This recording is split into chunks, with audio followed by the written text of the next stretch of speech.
plastic bags from the Blockbuster video fluttered along the ground.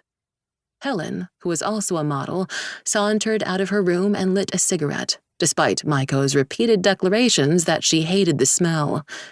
Tonight, after Maiko made a face, Helen opened a window and tapped her ash outside, letting it drift down from the second story. "So, what did he do?" Helen asked, taking a deep drag. Maiko plucked at the leg of her sweatpants, wearing them despite the heat and the tepid AC that was now being leaked out the open window. "It's hard to explain," she muttered. Maiko and Helen were not very close. Helen was standoffish and gruff, but somehow they were copacetic in their habitation together. The roommates didn't bond over anything except their grocery list, which they regulated down to the raisin, and they labeled their food obsessively. Helen raised an eyebrow but said nothing in response. Then, "You look like shit," she offered, and slipped on her clogs to go clomping downstairs to the convenience store for more cigarettes. When she returned, Maiko was still sitting with her legs curled up under her on the dingy sofa, and Helen slipped her a Snickers. It was the kindest thing Helen had ever done. Never mind that Maiko could barely eat the candy bar. She nibbled on one edge and then put it in the freezer. Maiko was back at work 2 days later. The art directors were staring intently at her clavicles, trying to decide which pendant would look better on her neck, when Maiko looked up and saw the male model she would be partnered with. The jawline was familiar. Her eyes trailed down his sinewy forearms and she recognized his hands. It was the guy from the clinic.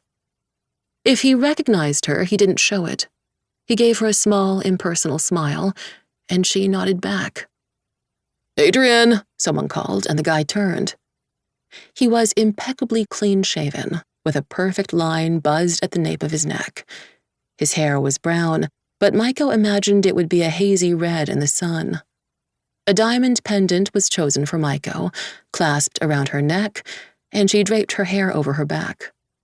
Her agency advertised her with her long, dark hair and caddish-shaped eyes. She was tall, too, tall for an Asian girl, though it was probably due to her being half white and her father standing at 6'5". The photographer gave the instructions. "Okay, you two are going to embrace each other. He worships the ground you walk on.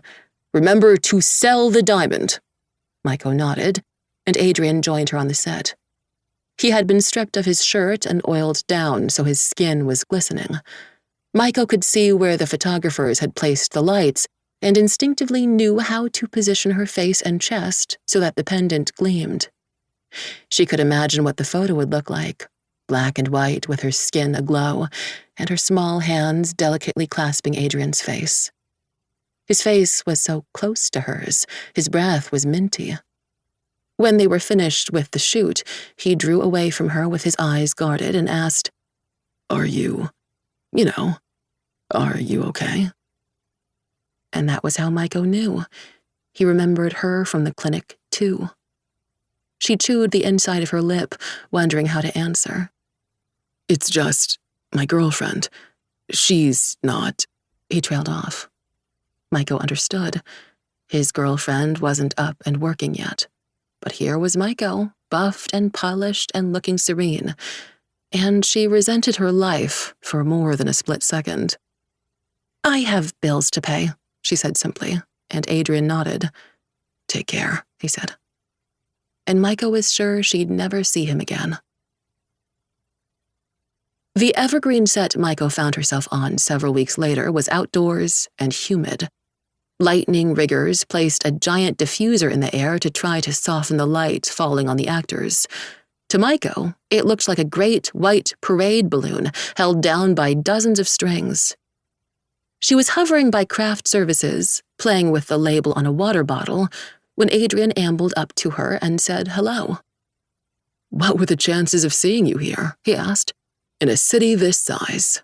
Maiko nodded, not answering. The PA who had set her there had asked her to stay quiet, and she didn't want to risk his ire.